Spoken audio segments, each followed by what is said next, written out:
బాబ్రీ మసీదు ఘటన కేసులో నిందితులందరినీ సీబీఐ ప్రత్యేక కోర్టు నిర్దోషులుగా తేల్చింది. మొత్తం 32 మందిపై సీబీఐ మోపిన అభియోగాలకు సరైన ఆధారాలు లేవని వాటిని కొట్టివేసింది. సీబీఐ ప్రత్యేక కోర్టు జడ్జి సురేంద్ర కుమార్ యాదవ్ ఈ తీర్పును వెలువరించారు. నిందితులపై మోపిన అభియోగాలు సీబీఐ నిరూపించలేకపోయిందన్న కోర్టు నేరపూరిత కుట్రకు వారు పాల్పడ్డారనేందుకు ఎలాంటి ఆధారాలు లేవని తెలిపింది. సీబీఐ సమర్పించిన ఆడియో, వీడియో ఆధారాలు ప్రామాణికంగా లేవని వివరించింది. బాబ్రీ మసీదు ఘటన ముందస్తు ప్రణాళిక ప్రకారం జరిగింది కాదని కోర్టు పేర్కొంది.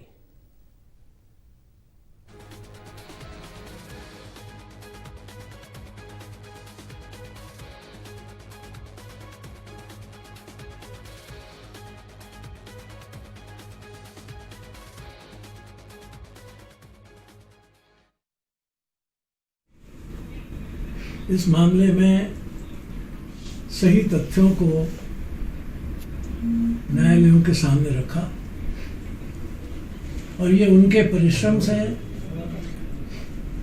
और उनकी बुद्धिमत्ता से तथा इतने सैकड़ों गवाहों की गवाही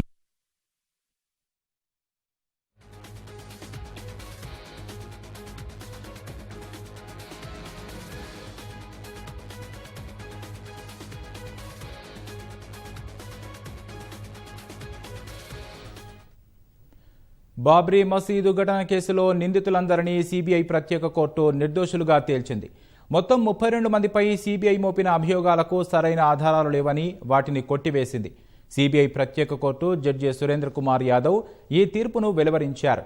నిందితులపై మోపిన అభియోగాలు సీబీఐ నిరూపించలేకపోయిందన్న కోర్టు నేరపూరిత కుట్రకు వారు పాల్పడ్డారనేందుకు ఎలాంటి ఆధారాలు లేవని తెలిపింది. సీబీఐ సమర్పించిన ఆడియో, వీడియో ఆధారాలు ప్రామాణికంగా లేవని వివరించింది. బాబ్రీ మసీదు ఘటన ముందస్తు ప్రణాళిక ప్రకారం జరిగింది కాదని కోర్టు పేర్కొంది.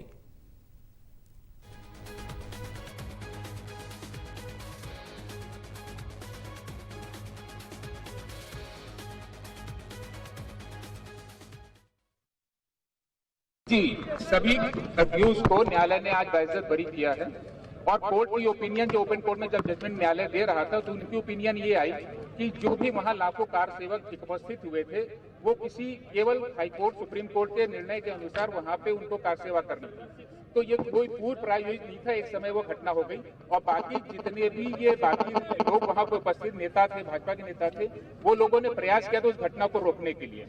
दूसरी बात, सीबीआई ने जो कैसेट्स दाखिल की थी वो भी कोर्ट ने माना कि वो टेम्पर्ड थी, सील्ड बंद नहीं थी। तीसरी कोर्ट की ओपिनियन आई थी कि जो वहां पे जो पेपर्स की कटिंग्स कोर्ट सीबीआई ने दाखिल की और वो निर्णय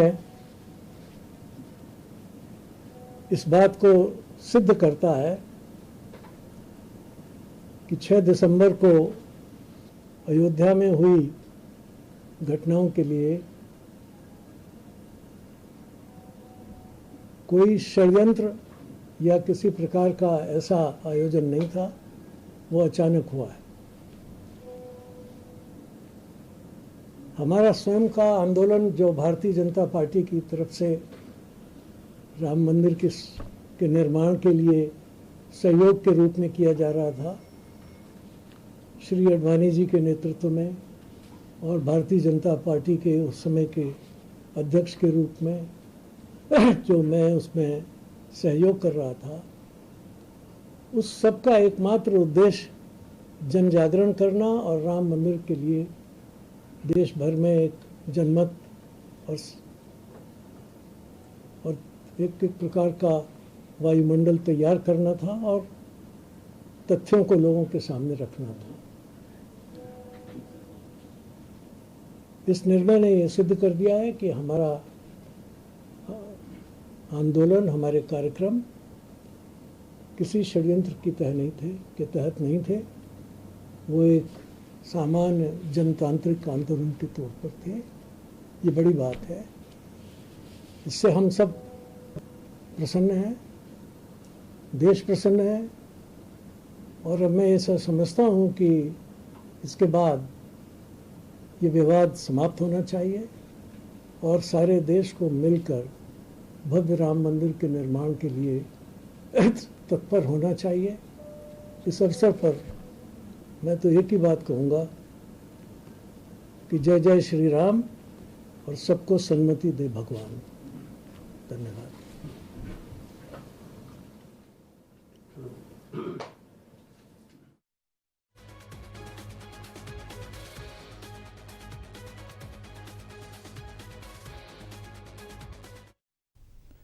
కేసు విచారణలో భాగంగా 351 మంది సాక్షుల వాంగ్మూలాలు, 600 ఆధారాలను సీబీఐ సమర్పించింది. ఈ కేసులో మొత్తం 49 మంది నిందితులు ఆరోపణలు ఎదుర్కోగా కేసు విచారణలో ఉండగానే 17 మంది మరణించారు. 28 సంవత్సరాల సుదీర్ఘ విచారణ అనంతరం సీబీఐ ప్రత్యేక న్యాయస్థానం తీర్పు వెల్లడించింది. తీర్పు సమయంలో నిందితులంతా కోర్టులో హాజరు కావాలని సెప్టెంబర్ 16న న్యాయమూర్తి ఆదేశాలిచ్చారు. అయితే వయోభారం, కరోనా కారణంగా అడ్వాణీ, మురళీ మనోహర్ జోషి సహా పలువురు తీర్పు సమయంలో కోర్టుకు హాజరు కాలేదు. వీరంతా వీడియో కాన్ఫరెన్స్ ద్వారా కోర్టుకు అందుబాటులో ఉన్నారు.